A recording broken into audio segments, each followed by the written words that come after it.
Welcome to Civil Defense Radio with your host, Preston Schleinkofer. Civil Defense Radio is more than just a podcast about a new American civil defense structure. Through our total media presence, our website, Facebook, and Twitter pages, we work to inform you of the many serious threats, both natural and man-made, that our nation faces. Those issues many news outlets are afraid to speak about or unwilling to mention.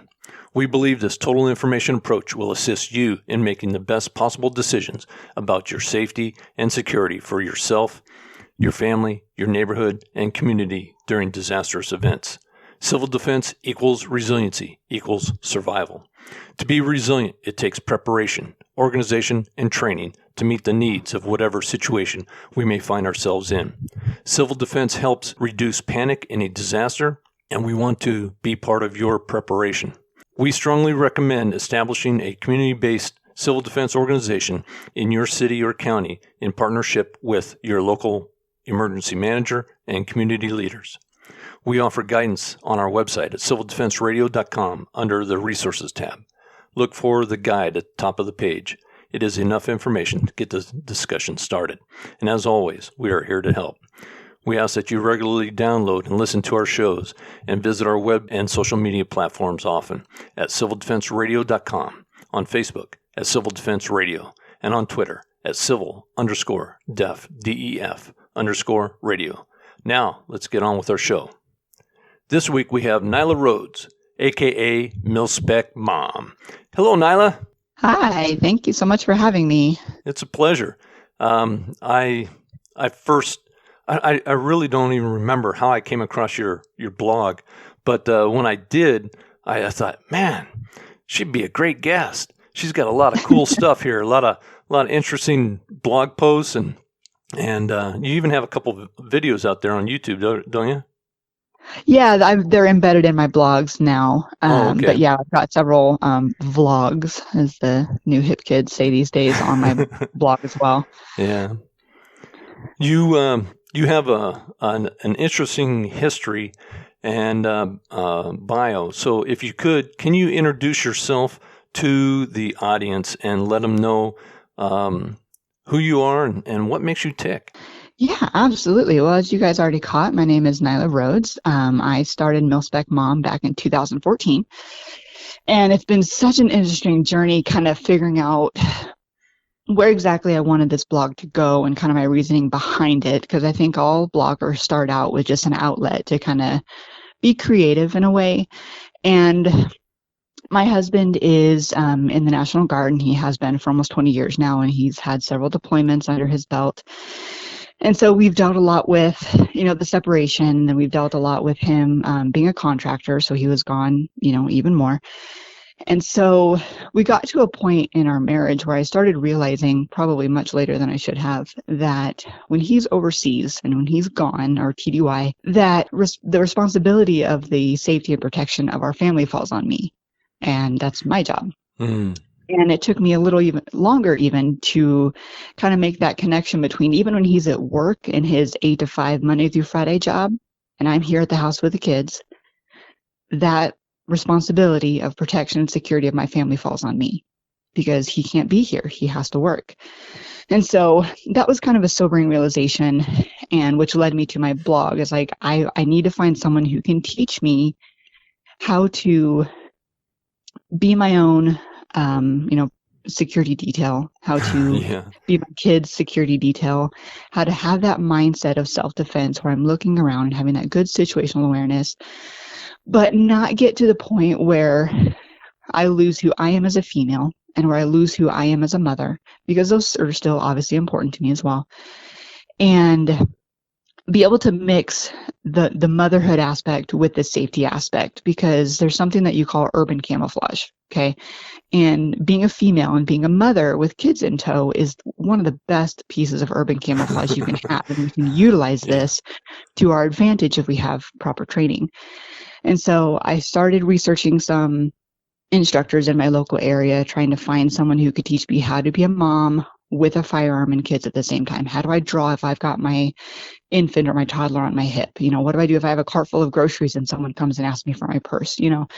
And I couldn't find anybody that could teach me that. They're all about teaching me how to do, like Hondo rolls and like all these transitions between my carbine and my handgun, which is awesome and so much fun, but not relevant to the information that I was wanting in that moment, which is, how do I go get gas? How do I go to the library? How do I take my kids to the park and keep them safe? And so my blog started out as a journey of the information I was finding, because essentially I became the firearms instructor that I wish I would have had years ago. That's cool. So it really has been an amazing process to kind of, this sounds weird, watch myself grow as a firearms instructor, to take classes with law enforcement and with military, with private contractors, pretty much anyone who will let me take their class as a civilian, and utilize that information and translate it into, how can I use this as a mother on a day-to-day life, going to the park, doing the mom thing, doing the laundry, going to the grocery store, hitting up Walmart. How can I utilize that information? And so a lot of the content on my blog speaks to that, but it mostly speaks to having that proper mindset. And so that's been a lot of my background, is getting women to understand that, while carrying a gun is always going to be my first choice, if you just have that good head on your shoulders and you're looking around and you're aware of your situation, that can mitigate 90% of the threats out there. So, oh yeah, that's important, is situational awareness. I was walking out of the store with my wife a few days ago, and she was focused on putting stuff in her purse and not looking around. And that's when you should be looking outside before you even step out the door of the store, because if somebody's going to get you, they're going to get you right there, between there and the car. And you shouldn't be fumbling with your purse and things like that, and bags, and not know what's going on ahead of you. Yeah, exactly. And it is difficult. And that's one thing that I always try to tell our students, is that the first couple of weeks that you're really trying to be turned on all the time with situational awareness, it's exhausting. It is mentally and emotionally exhausting, because you're kind of living in that world of scared chihuahua for a few days, until you kind of get that, there's not always a bad guy around every corner, but you still need to be watchful just in case. Exactly. So, and I know that a lot of women are guilty of this, as is myself, is that when I'm out in public with my husband, I notice that I'm not always at a 10. And it's something that, I even after having doing this for so long, am aware of, and, trying to fix that, is that, I know he's watching, so why do I need to? And so a lot of us get stuck in that mindset of like, our husbands are our protectors, they're our protector providers, and we trust them implicitly. But a second set of eyes is always necessary and always needed. And so falling into that, oh, my husband's got it, I'm good, mindset can be just as dangerous, because now you're not part of the solution, you're part of the problem, and you're acting as a liability instead of an asset. Yeah, well, it works as a team. You work as a team, and that's the way it should be. Yeah, exactly. I want to get into your training with a handgun, and a lot of women like leather and lace, but you like Kydex. I do. This is kind of my soapbox here, so bear with me for just a minute. I am very persnickety on what firearms companies market to women, because I think most of them are ridiculous. So as I'm teaching, and as, during my background, when I'm, trying to get spun up, because my husband was a federal firearms instructor for many, many years with the Department of State. And so I had to go elsewhere to get my firearms instruction, because there's something about learning from a spouse that just does not happen for a long time. I know.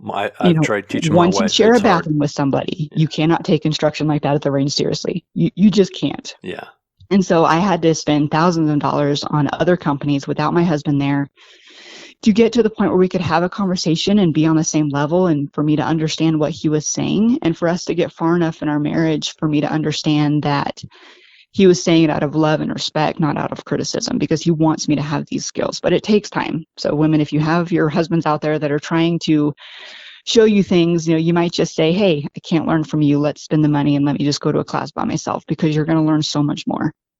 But one thing that I have learned in my journey of, carrying on a daily basis, and security and self-defense, and even just being an instructor, is that there are so many companies out there that market pink items to women and subpar equipment in hopes that they'll buy it, and with that equipment having no basis on the safety and security of that person. And it really does a disservice to women out there thinking, oh, here, you need this pink lacy thing to carry because you're a girl, rather than just using what the professionals use. Okay, so what I always tell our clients, and in my blog 1,000 times, if it's good enough for law enforcement, if it's good enough for the military, and if it's good enough for private contractors to use, why can't women use it too? There's no reason that we need to be marketed to inferior pink equipment that is dangerous, because it really is, on some level, it's just dangerous. Most of the trying to articulate this in a very politically correct way, I apologize. There's a lot of other carry methods out there, and there's thousands beyond thousands of different carry methods out there. But when you look at the professionals who use Kydex holsters on the waistband, that's what the majority of them use. And so products like that have been tested in blood with the lives of service members and law enforcement. There's no reason that we need to try to reinvent the wheel on something that's already been done and tested. I don't feel comfortable carrying a piece of, the leather and lace, or some of the corset holsters, or the belly bands, or the thigh holsters, or like the bra, pocket holsters, because they're just not safe. They're not as safe. I try to look at equipment on a good, better, best scenario. Best being Kydex on the waistband, either in the waistband or out of the waistband, but just utilizing what the professionals use. And this is kind of the whole mindset behind my blog post, the women can be operators too, because there's no reason that me as a mom needs to use anything different than what my local law enforcement uses. It all takes training. And so there's a lot of those subpar pieces of equipment out there that don't have good trigger guards, that have really funky retention straps, that they market it, oh, you carry this and you'll be fine, but they don't promote the proper training to utilize their product. And I think that's kind of my biggest issue. I wrote an article for Recoil Off Grid about 2 years ago with kind of that same concept in it. And one of the headlines that they put on that portion of my article was "Don't pink it and shrink it." It drives me bonkers. People are marketing unsafe products to women just to get their money and not to make sure that they're safe in doing so. Yeah, that's an important aspect too. It sure is. Safe handling, safe usage, marksmanship, and safe carry. I mean, it all goes together. Yeah, absolutely. Yeah. So you brought up your article about moms can be operators too. So I really like that article.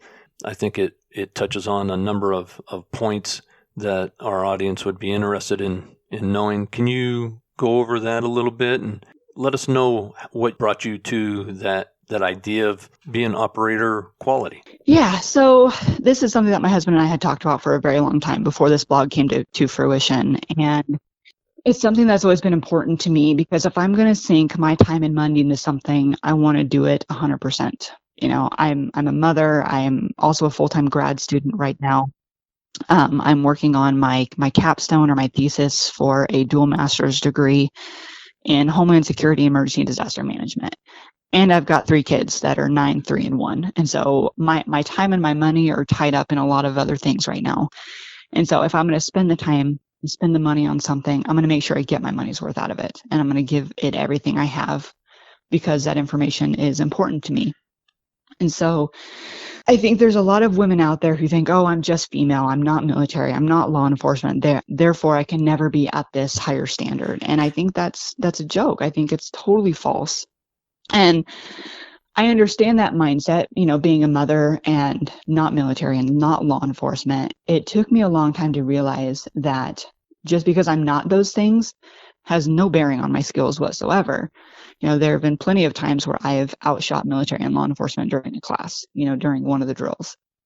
And that's just, I don't have any bad habits necessarily. And so we always say in our classes that women are easier to teach than men. And often by the end of the class, women will end up shooting better than men, because men, they have to reprogram from either their time in the military or their time in law enforcement. They just do something, they have that funky habit they've had since they were 15, but women don't. We don't have those bad habits to reprogram.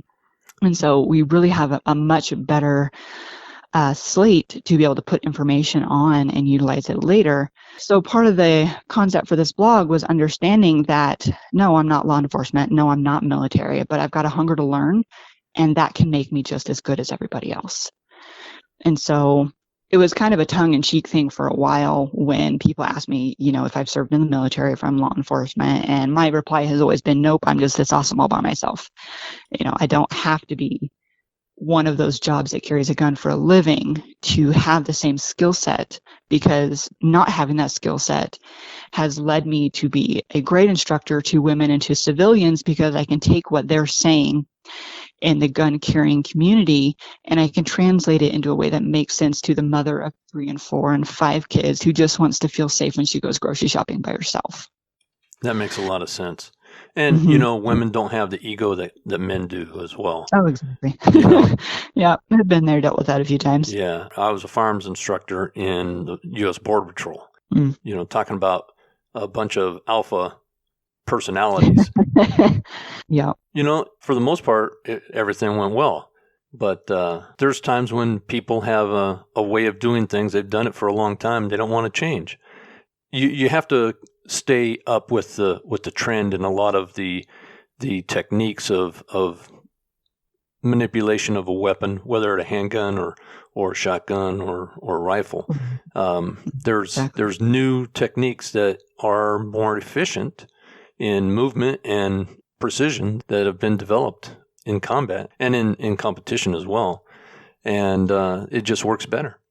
Yeah, exactly. So if you go to my website and you go to the search button and you type in either the Mama Bear Instinct or the Scary Place, those are 2 other blogs that work in conjunction with the Moms Can Be Operators 2 post, because part of what I say in the Moms Can Be Operators 2 post is that women don't understand what they're capable of if they're pushed past that point and their kids are in danger or their life is in danger. And so we call this the Mama Bear Instinct. Someone messes with your kids, you're going to come unhinged, because that's what parents do. That's what anyone does whose loved one is in danger. But that instinct, that primal survival or defense instinct, can either be your biggest asset or your biggest liability if you're not trained. And so, we always advocate getting as much training as you can. And, being a mom, we have a single income household. And so like the whole budgeting thing, like I get it, I understand it. But even if it's just once a year that you're going to brush up on those skills and brush up on that mindset, can really make the difference between life or death later. And so you kind of have to train that mama bear instinct a little bit to work in your advantage. So if someone does mess with your kids and your instincts take over to save your kids, that you're not becoming a liability even legally or to the situation, and you're becoming more of a problem. And so that's one little tidbit I wanted to put in there as well, because we can't just rely on our instincts, because although they're good, we have a legal system that we have to abide by. Every state has different laws as far as self-defense and what constitutes self-defense. And we want to make sure that we're staying within those confines of the law and being good, respectable citizens with understanding, hey, these are my left and right lateral limits for my state, for my carry method, for self-defense, what options I have to defend my family legally and safely, and to kind of work within those and build those knowledge of your laws into, your kind of mama bear instinct as well. But on the flip side of that, I think a lot of the reason that women kind of shy away from training or shy away from doing it more than once is they have to go to some place that I just called it the scary place, the place where I have to sit and I have to think of the worst case scenario. It's like, all right, I'm going to Walmart with my 3 kids. What is the worst thing that could happen? And I have to sit there and say, okay, well, someone not paying attention and hitting my kids with the car, or someone trying to, take one of my children, us being stuck in an active shooter situation with no access to an exit, and we have to sit there and we have to kind of sit in that gross place of all these horrific things that could happen to our family. And we have to say, okay, what's my plan? What am I going to do before we get to that point? And so it's very uncomfortable, and it can be very emotional for a female, especially a mother, because you're thinking of all these horrible, awful things that could happen to your family, but it's sitting in that moment and having that predetermined course of action before you get to that place that can really be the difference, again, between life and death, and just having that knowledge like, okay, I'm good. Now I can leave the scary place, go on with my normal life, and be confident in the fact that I've got a plan. It may not be a great plan, but it's a plan, and we'll figure out the rest on the fly as we're trying to move the kids to a safe location. That's a great point. I've always known it as war gaming. You war game the different scenarios, and you try to figure out, if this happens, I'll do this. If this happens, I'll do that. And it's in the sports realm, they've been doing that. And what it does is it gives you quicker reaction. Right. Because what we have to do is we have to expand our mind. We have to get our mind out of the doldrums of just regular routine and push it. When I was as an example, when I was in law enforcement, we were taught various positions to shoot from in case we were injured and we didn't have full capacity of both arms, and how to manipulate our weapons and things like that. Because what that does is it stretches your mind, says, okay, I've done this before. I know how to do it. It's in that bag of tricks should something come up where you need it. Whereas if you have never experienced that before, or even thought about something tragic like somebody taking your kid, like you mentioned in your article, you're going to freeze. That moment of indecision lasts a long time in your mind, but actually it's just seconds. But still, if you already had a game plan, you would react. That's why muscle memory is so important with weapons. You draw and fire. And you know where your weapon is. You instinctively reach for it, and you have that smooth draw presentation and fire. So it all goes together, and wargaming is awesome, and everybody should do it to some degree. Oh, absolutely. I think it's really important, especially in the public setting, but even at home as well. I mean, my husband and I, we run through, we call them sand tables or wargaming. It's all kind of the same thing. Sand tables, where, we'll send the kids to grandma's for the night, and, we'll lay in our bed and we're like, okay, if someone tries to break in the front door, what is our plan? How is Tim going to post up? Am I going to run and get the kids behind him? How are we utilizing our space and our firearms where we have them in the house? Do we have to disengage any safes or locking mechanisms to get to those firearms? Because we have kids, we keep them put away. And, so what are we going to do if someone comes in the basement window? What is our plan then? And we'll go and we'll do an actual physical walkthrough of the house, kind of pretending, like I'm going to go into my oldest son's room. I'm going to pretend to get him, take him to his little brother's room, and then, kind of meet up together. But even something as simple as that, even without firearms at all, you just walking through and having that conversation, it takes that fear away because you have that plan, you have that predetermined course of action. Exactly. We're going to take a brief commercial pause here, and we'll be back in a moment. Hey friends, please allow me to speak with you about something you may want to add to your regular health maintenance routine as well as your preparedness supplies. A few years ago, I came across an article in Preparedness magazine that caught my attention. My wife and I have always been health conscious and have taken various supplements over the years. However, this article introduced us to the world of essential oils. My wife began researching to find a reputable company with high-quality products. What she found was a company that we have been with for about 4 years, using their products, many of them daily. The company is doTERRA, and their products are certified pure, therapeutic-grade essential oils.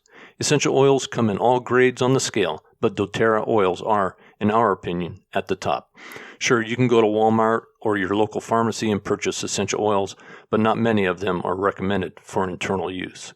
Many of our oils can be used orally, topically, and diffused for their wonderful aromatic fragrance and health benefits.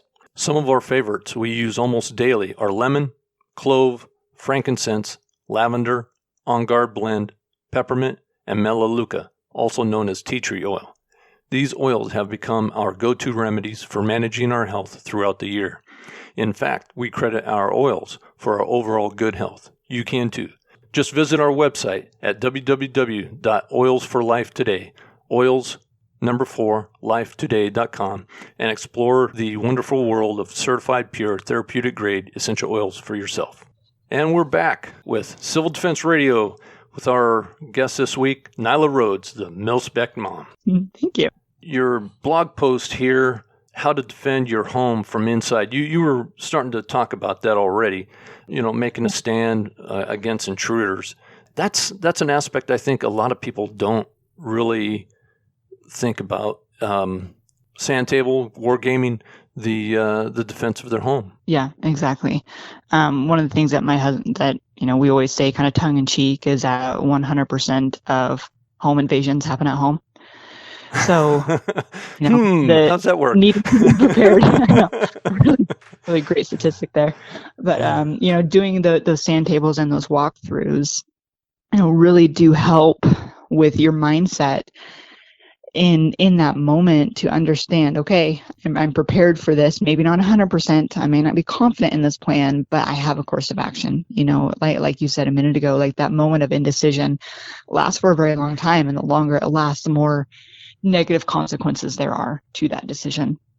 And so taking account, knowing your floor plan, kind of taking that mental note of, did my kids pick up the living room before they went to bed? Am I going to have to walk through toys to get to their bedroom if someone's trying to get in the house? It's those little things that you pay attention to within your household. But also doing a walkthrough of the outside perimeter of your home, looking for, weak spots. Are your windows high enough up off the ground that someone couldn't crawl through a window on the ground level? Would you hear a ladder thumping against the outside of your house and be prepared to take, a course of action there?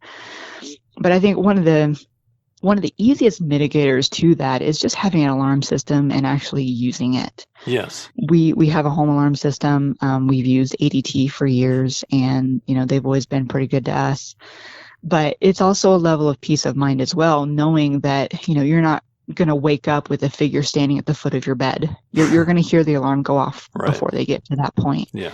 So having an alarm system and using it can also be not only a great, deterrent if someone tries to break in and they set off the alarm. Hopefully one would think that they would, run the other direction.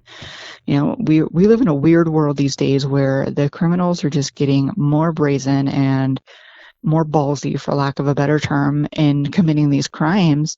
And so we have to match their level of crazy with a level of training and competence.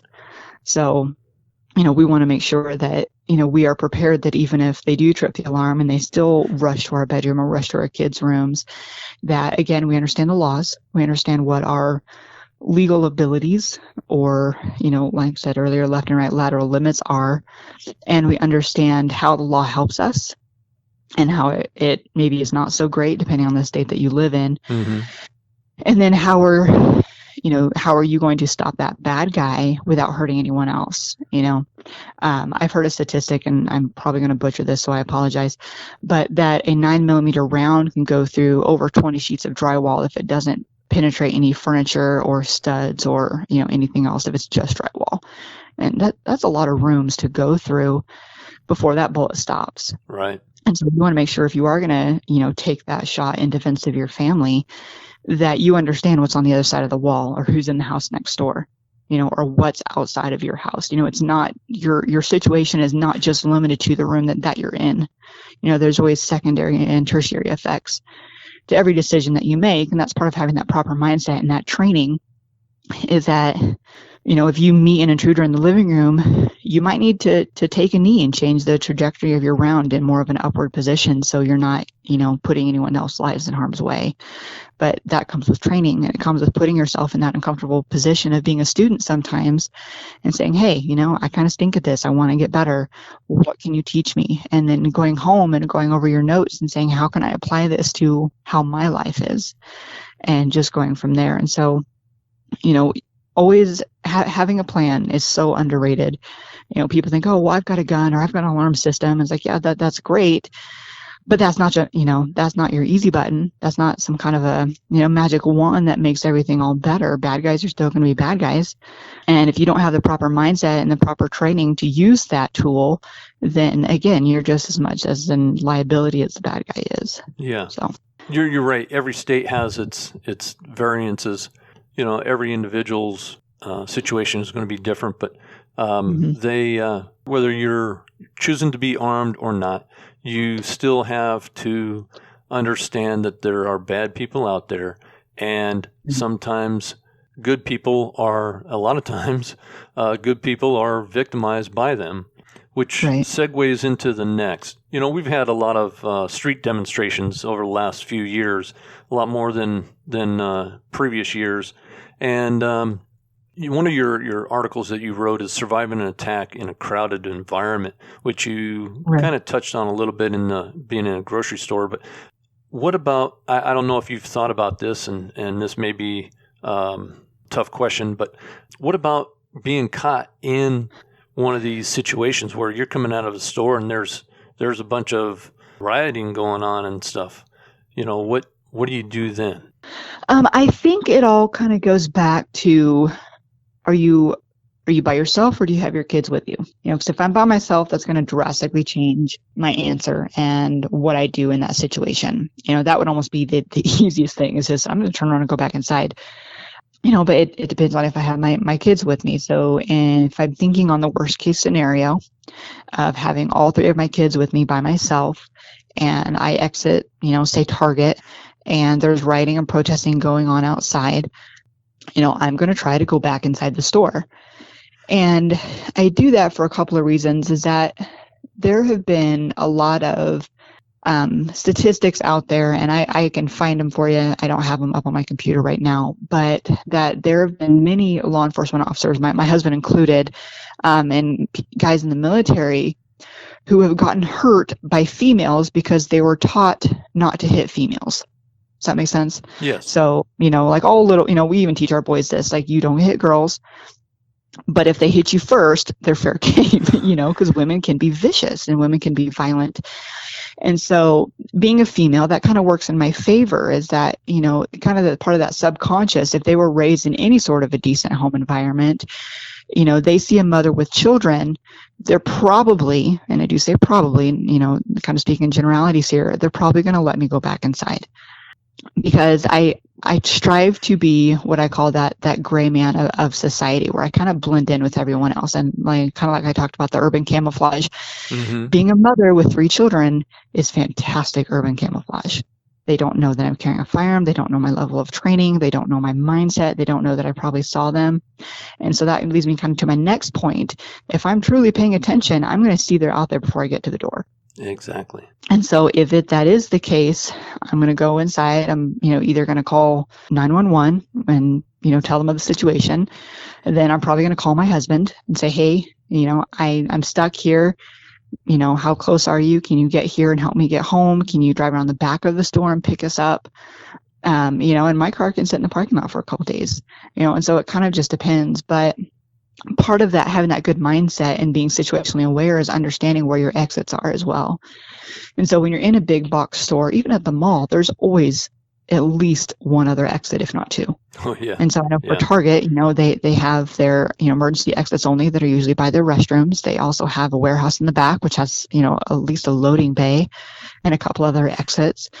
And so the warehouse portion of the store actually provides really good cover if I need to go, concealment, that if I need to go and hide for, a couple minutes until things die down, until I can get to my vehicle, then I can take my kids back there and we can stay out of the way until I'm in a position that can, remove my kids safely from the environment. And, if the riots start coming inside, then I'm going to push that shopping cart down the road until I find someplace safe.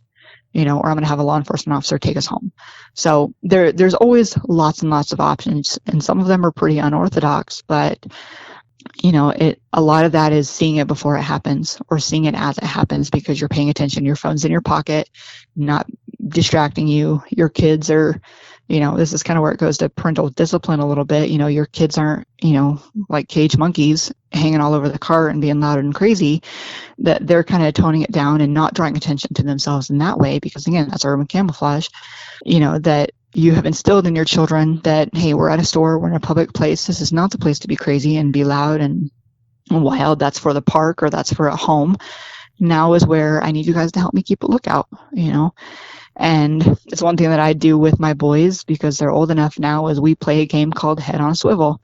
And at random times when we're out together, I'll say head on a swivel, and they'll look around and they'll tell me everything that they see, because it That's kind of good. gets them ingrained in that mindset of, I need to be looking around. I need to be paying attention. I need to process what I'm seeing and not just glance over it. I need to actually take that mental account of what I'm seeing and how that can help me in the future if something goes wrong. Yeah. The reason I asked that question mainly was because it happened to me. My wife and I, we went up to Baltimore and we attended a musical performance up there. And it was a special gift for her. And we stayed the night up there in a hotel, and we walked, I think it was like 4 blocks to the theater. And everything was hunky-dory when we went in. But when we came out, Baltimore a few years ago had some heavy rioting going on and some burning going on. And when we came out, there was evidence of just that. And there were police lined up in riot gear all along the whole strip that we were walking on. And CVS store was burnt up. And you could tell it had been ransacked. And so, we walked down to the hotel, and the hotel was safe. Nothing happened to the hotel. It was just a strange happening that, you don't think about coming out. And I mean, if the rioting would have continued longer, we could have came out in the middle of it. Right. Yeah. And it's just, identifying issues. I mean, we always say, listen to your gut, because the gut instinct that you have, we call it the spidey sense, just because we have boys. Your spidey senses will tell you everything you need to know if you will listen. It wants to tell you that, hey, something's off, something's weird, you need to pay attention, something's weird. We also say, and I've written about this in my blog several times, is that your environment will tell you everything you need to know if you will stop and take account of it, if you will listen to it.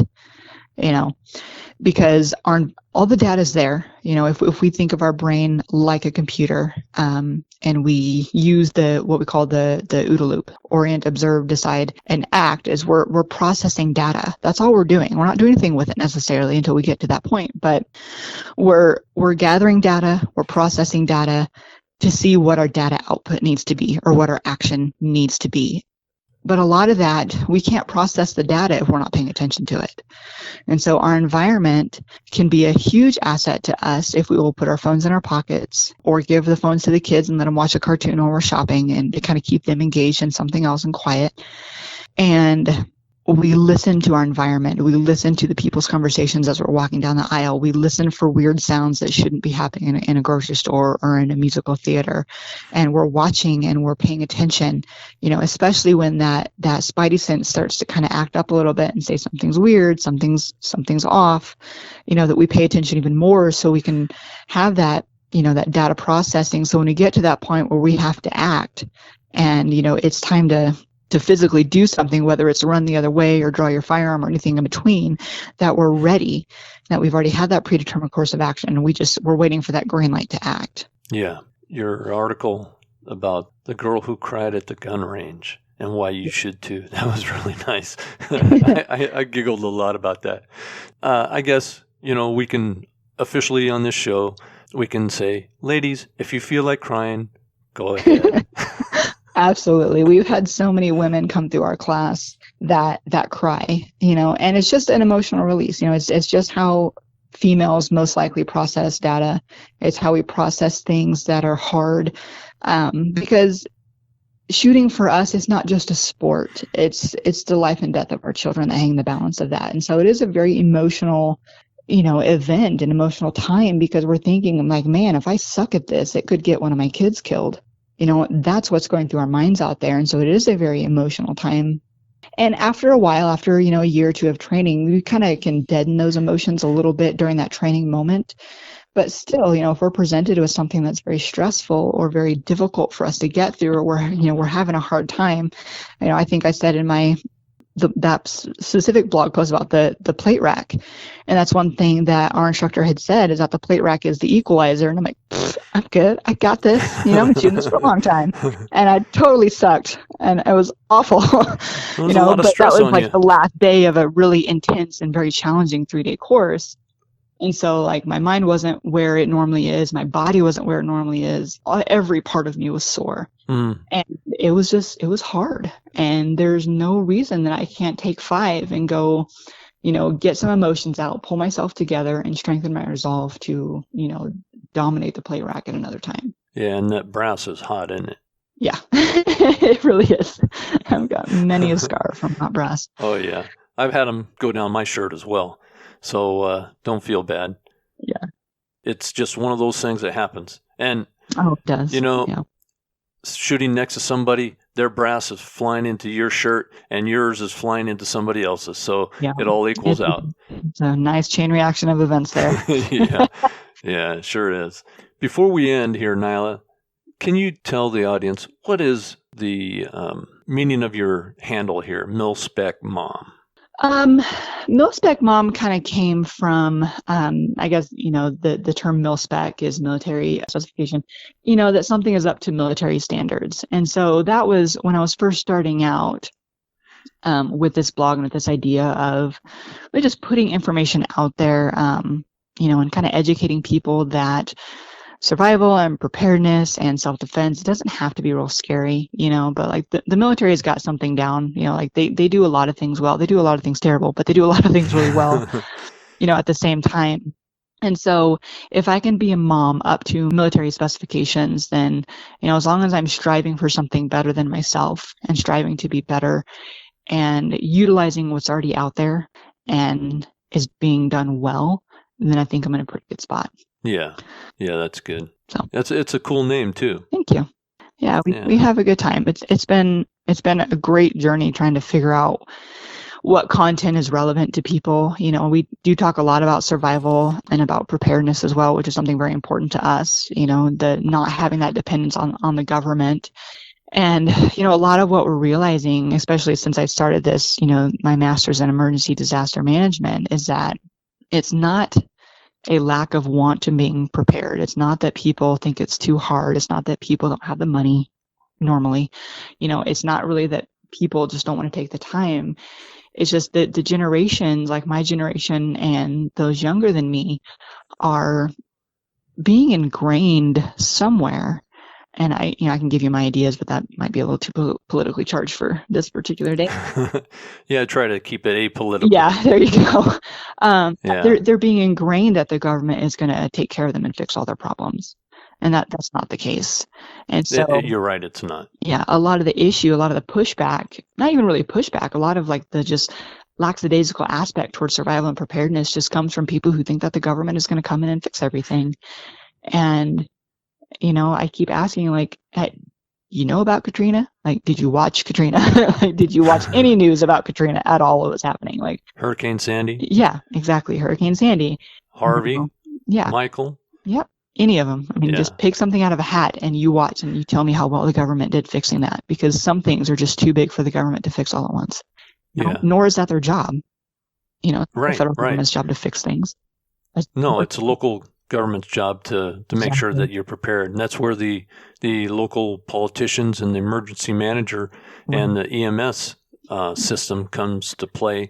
But that's not a stool that is easily standing by itself. It needs a third leg. It needs the citizenry. Yeah, and that was one thing that I just finished up an internship with the town that we just moved from in their emergency management department. And that was very eye-opening and very educational in a lot of different ways. But one thing that the town manager allowed me to do was kind of set up this program that I had written a paper about years ago in one of my emergency management classes with this education program, what I called the Community Resiliency Education Program, so CREP. And how I structured it was that once a month we would have a 1-hour session, in the evening, and we would sit and we would talk about a certain, survival, disaster, situation, aspect every month. And so the first month we did winter weather survival tips. So what to have in your car, during the winter months, not being a turd on the road, making sure you're giving plenty of time between, you and the car in front of you, especially if it's slick. The second month, we talked about FEMA's 72-hour bug out bag or, survival pack that they have on their website there. Right. We talked about financially preparing for a disaster. What does that look like as far as, your personal finances go, what kind of debt you have, how to get that paid off so it's not just hanging out there and you can utilize more cash to purchase, survival or preparedness goods. We talked about seasons of extreme drought, how to help your community conserve water, and several other, different topics there. But it was really interesting to see in that some sessions we had a lot of turnout. We did a house of worship protection seminar because the Department of Homeland Security has, a lot of information out there and education things out there about that, and it's, the 72-hour FEMA session, we didn't have a real good turnout, because I think it goes back to that lackadaisical aspect. If something happens, someone else is going to fix their problem for them. Well, that's been the message from government for a long time, for decades. It's unfortunate, and it's just wrong. I take it back to the mutually assured destruction nuclear policy that we had morphed into our emergency preparedness. And so we lost our civil defense and we gained emergency management, but emergency management focuses on continuity of government and making sure that government operates and responds. Well, there's a lot of things that more to it than that. Exactly. There's been a lot of failure there. And so that's one of the things that inspired me to bring back a new civil defense structure for America. No, I think that's a great aspect because, a lot of people, I just learned about the whole civil defense program from, yesteryear. Within the last 6 months through classes, that's not something that's really taught anymore about what that structure is and how it was utilized and how effective it can be if it was done properly. But that was also part of my goal behind that community resiliency education program that I'm hoping to take in the future, to other municipalities, because all you're paying is for the person speaking. Everything else, it's really relatively, low cost or free. And so they're not having to work this program into budgets. You have a little marketing perhaps, but that's really all you're spending money on. But you get that bottom-up approach. If we can make households more resilient and the government is doing what they do from the top tier and we can work on the bottom tier, we can meet in the middle, I think that's a great structure just to making, the whole community just much more resilient to disasters, because the government is going to work on what the government thinks is important, which is the government, and getting the whole community and the town government back in operation so that it can still run like a normal town and a normal government. But there's all these other little people, all of us households in these, neighborhoods and communities that need help too. But, the top tier government isn't really in a position to help us the way that we need it. A lot of it has to be done on our own. Well, Hurricane Harvey, when it hit Houston, demonstrated that government can't do it and that it has to be the people. The people have to get up and do it. And they did. Mm-hmm. Texans, I lived in Texas for a long time, and I consider that my adopted home. It's imperative that we are able to be our own first responders and second responders and third responders, because government can be overwhelmed so easily and they won't be there to help. Mm-hmm. And even the former administrator for FEMA has said that. If you're waiting on government to come and help you, that's a bad choice. So, some paraphrased, it's something that we really need to do. We need to fix this. It's unfortunate that that government itself is in the way of this as well. Yeah, it is. And, I don't think a lot of normal folks out there understand how political disasters are anymore, as they have turned into this hugely political event that, if done correctly politically, which can also be very incorrectly for the community, directly affects voters and how they vote in the next election. And so a lot of these people are kind of in it for themselves and, for lack of a better term, to get those reelection votes. And so they're spending money and resources in areas that they think is going to get them publicity, but not where it's actually needed. You're right. Everything is just so political anymore. It's unfortunate, understandable, on a level as a voter, if something happened in my county and, my state governor, said, screw you guys, you're fine, just, put some boots on and clean it up, I probably wouldn't vote for him next election season, because he didn't empathize with what we were going through. But, if you can find that leader that can say, yeah, that sucks. I don't think this is federal disaster worthy, but let's see what we can do on a state level to help you and get you guys back up and going, Right. He would actually be helpful to the community that it's in without getting, super political and get the federal government involved. Yeah, well, it goes down to the local level. Yep. It's a city and county governments that have to be responsive to their citizens. Right. And that's where civil defense is where I'm focusing on and where it should be implemented at, because that's where you're helping your community. You're not worried about some governor supporting you. You're worried about your local city council, your county supervisors, things like that have the ability to help by passing resolutions that both inform the population of the threats that we have, right, some serious threats, and the need for a community-based civil defense organization. Right. And so if you have any last-minute suggestions or comments, go ahead. I guess my last point would be to all the mamas, and even the women out there too, that when you're looking into survival and preparedness, start small. It's an extra box of rice stored in a pantry. It's, an extra case of water, an extra bulk can of green beans. You don't have to be all crazy right away. Just start small, but start somewhere. Mm-hmm. And then I would also say that when you're looking for a good firearms instructor, be sure to vet your instructors properly. There's a lot of amazing instructors out there, and there are a lot of very dangerous instructors out there as well. There is a blog post on my blog called How to Find a Good Firearms Instructor, which is just questions to ask on making sure you get someone who knows what they're talking about, who speaks to you and to what you want to learn and how you learn, but that can also keep you safe and keep you from learning things that, are detrimental to the safety of your family. So just go check that out before you guys take any classes. If you're new to the instructor world, just to make sure that you're getting someone that's high quality and that is safe, that didn't just, and I apologize, this might be a little offensive to some, but just do their 4 years in the military as a cook and get out and then think they're God's gift to the NRA.